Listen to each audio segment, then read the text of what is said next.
दिल्ली के कई इलाकों में जल संकट को लेकर केजरीवाल सरकार पर सवाल खड़े किए जा रहे हैं और उनके विरोधी चाहे बीजेपी हो या कांग्रेस के नेता कह रहे हैं कि इसे मुकम्मल करने में वो नाकाम रहे हैं, जनता तक ये सुविधा नहीं पहुंच पा रही है। कांग्रेस के वरिष्ठ नेता जेपी अग्रवाल जी इस वक्त हमारे साथ हैं। अग्रवाल जी, जिस तरह की व्यवस्था यहाँ देखी जा रही है, पानी की समस्या को लेकर के लोग सड़कों पर उतरे हुए हैं, आपकी पार्टी की ओर से विरोध प्रदर्शन हो रहा है, बीजेपी भी विरोध कर रही है, इस तरह की दिक्कत पानी की दिल्ली में क्या हमेशा से होती रही है?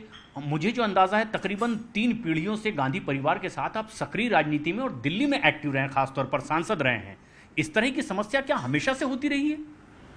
नहीं, बिल्कुल नहीं। हमेशा ध्यान रखा जाता था, जिसकी भी सरकार होती थी उसकी जिम्मेदारी है कि कहाँ क्या प्रॉब्लम होने वाली है उसका हम पहले से ध्यान रखें। सरकार का मतलब ये नहीं होता कि आज जो समस्या है उससे निपटना है। सरकार का मतलब होता है कि अगले 5 साल का हमारा रोड मैप क्या है और उसके ऊपर हमें क्या काम करना है।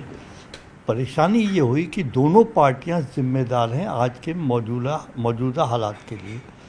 कोई प्लानिंग सरकार ने बैठ के नहीं करी कि अगले 5 साल में हमें क्या करना है। ये सबको मालूम था कि हमारी इतने एमजीडी की मांग रहेगी, 1000 से ऊपर जाती है पीक आवर्स में, तो उसके लिए हमें क्या कदम उठाने हैं, हमें कितने वाटर ट्रीटमेंट प्लांट चाहिए, वो बने हैं नहीं बने हैं, कितना पानी चाहिएगा, कितनी सप्लाई चाहिएगी। ये कोई एक दिन की कैलकुलेशन नहीं होती है। आप जल बोर्ड पूरा विभाग है, क्या करता है वो, किस बात की मीटिंग होती है। फिर रेड एरिया देखे जाते हैं कि कहाँ तक लाइनें गई हैं, कहाँ पे लाइनें जानी है, कहाँ पे टैंकर माफिया है जो लाइनें गिरने नहीं देता, या हम कैसे उसको प्लग कर सकते हैं ताकि लोगों को दिल्ली जल बोर्ड का पानी मिल जाए। ये एक अहम बात आपने कही कि जल माफिया पर भी ध्यान रखने की जरूरत होती है और एक बड़ी जिम्मेदारी सरकार। क्या ये बड़ी तादाद में अब एक्टिव हुए हैं दिल्ली में? ऐसी स्थिति पहले नहीं थी, क्योंकि जल माफियाओं को फायदा पहुंचाने के लिए भी कई बार आरोप लगता है कि ये प्राकृतिक समस्या नहीं है, ये पैदा की जाती है। आरोप तो आज भी लगेगा। जब आप सरकार में हैं तो आप क्या कर रहे थे सरकार में 10 साल से बैठकर? आपने क्यों नहीं ध्यान दिया कि ये हालात पैदा होते हैं, इसके लिए हम पहले से काम करें, साल के शुरू से काम शुरू करें ताकि इन हालात का सामना ना करना पड़े। उतनी जिम्मेदारी बीजेपी की भी है। उनके सांसद रहे 7। आप मुझे एक लफ्ज़ पार्लियामेंट में बता दो दिल्ली की समस्या के बारे में या पानी या बिजली की समस्या के बारे में उन्होंने एक लफ्ज़ भी पार्लियामेंट में बोला हो।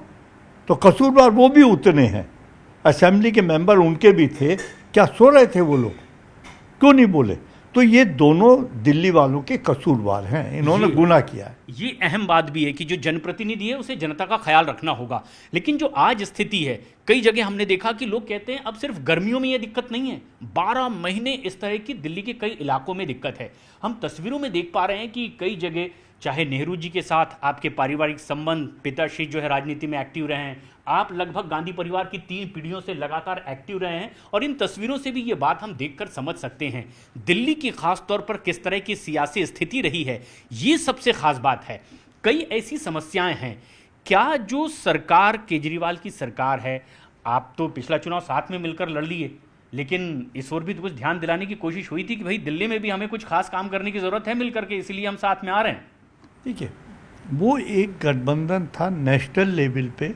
ये हुआ कि वोटों को तकसीम मत होने दो, क्योंकि बीजेपी की जो जिस तरह के डिक्टेटरशिप तरीका रहा पूरे, जिस तरह उनके सेंटर स्टेट रिलेशनशिप ख़राब रहे, जो बुनियादी मुद्दे थे उनके ऊपर उन्होंने काम नहीं किया और ध्यान नहीं दिया, जिसमें बेरोज़गारी एक है, जिसमें छोटे व्यापारियों उद्योगों का बहुत बुरी तरह उनको हताहत किया गया, उनको परेशान किया गया, किसानों की समस्या थी।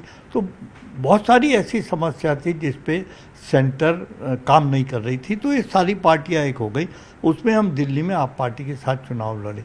लेकिन जो बुनियादी मुद्दे दिल्ली सरकार में रहते हुए और सेंटर में रहते हुए बीजेपी को पूरे करने चाहिए थे दिल्ली वालों के बारे में, इसमें वो फेल रहे। और ये दोनों आप मानते हैं कि कसूरवार हैं इसके लिए? अभी भविष्य में साथ में लड़ने का कुछ ऐसा सीन नहीं, क्योंकि उन्होंने कहा कि हम अलग ही अब चुनाव लड़ लेंगे। अलग है तो अब अलग है, हाँ, उसमें कोई इसकी बात नहीं होगी। लेकिन अब इसका कोई समाधान भी हो सकता है, क्योंकि कुछ राजनेता कह रहे हैं कि सत्ता पक्ष विपक्ष आरोप प्रत्यारोप करता रहे और दिल्ली की जनता परेशान होती रहे। कोई ऐसा मिलकर के हल हो सकता है जो राजनेताओं को अब सामने लाना चाहिए? देखिए, राजनीतिक हल प्रशासनिक तो वही करेगा जो बैठा है प्रशासन में, हम तो नहीं है। बिल्कुल।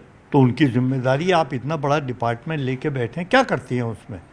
सिर्फ मीटिंग करके बाहर आ जाते हैं, काम खत्म हो जाता है। और दिल्ली में तो अब नगर निगम का चुनाव भी आम आदमी पार्टी जीत गई है, राज्य में सरकार भी उन्हीं की है, तो अब तो शायद बचने की गुंजाइश केजरीवाल सरकार की कमी है, अगर आरोप लग रहे हैं। हम तो आरोप लगाएंगे, क्योंकि हम 15 साल रहे, 15 साल में कभी इस तरह का हाहाकार नहीं मचा हमारी सरकार में। अब क्यों हो रहा है?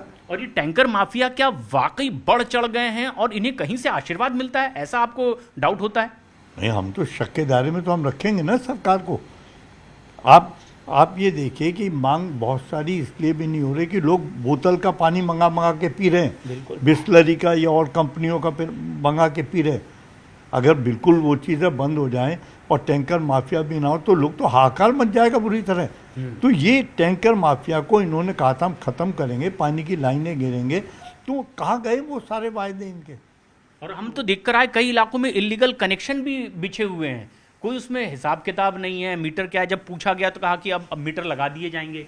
अब लगा दिए जाएंगे, हम कर देंगे, क्या मतलब इस बात का? हाँ। आप 5 साल के लिए सरकार बनाते हैं तो 5 साल पहले दिन से ही आपको मालूम होना चाहिए हमें क्या करना है। आप वायदे करके आते हैं जनता से, लेकिन इन्होंने वायदे पूरे नहीं करे। तो ये सीधा आरोप है जेपी अग्रवाल जी का कि ना भविष्य के लिए कोई रूपरेखा बनाई गई है और ना ही इस समस्या से निपटने के लिए अब कोई कारगर कदम उठाए जा रहे हैं। लेकिन दिल्ली की जनता कर रही है इंतजार कि कब उनकी ज़रूरतें पूरी होगी।